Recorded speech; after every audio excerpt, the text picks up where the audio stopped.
Huwag kayong makinig sa pangako na mapagpanggap. Ginagamit lamang nila ang ating kahinaan upang tayo'y madaig. Tama si Adamo! Walang magpapatukso! Kaya kong ibalik ang buhay ni Mona.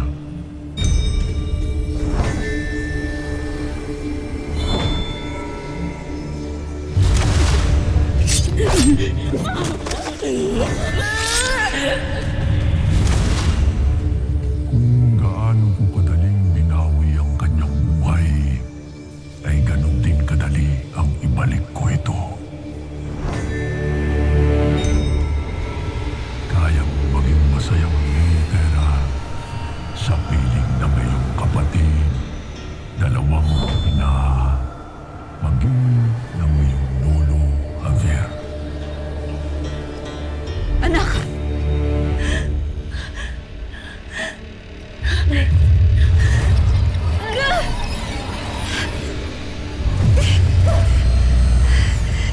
At anong kapalit ng lahat ng ito?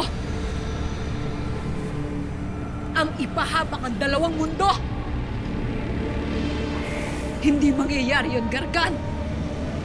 Isipin mo, Danaya, ang lamig ng istre ng iyong anak na kailanman ay hindi mo na mayayakap.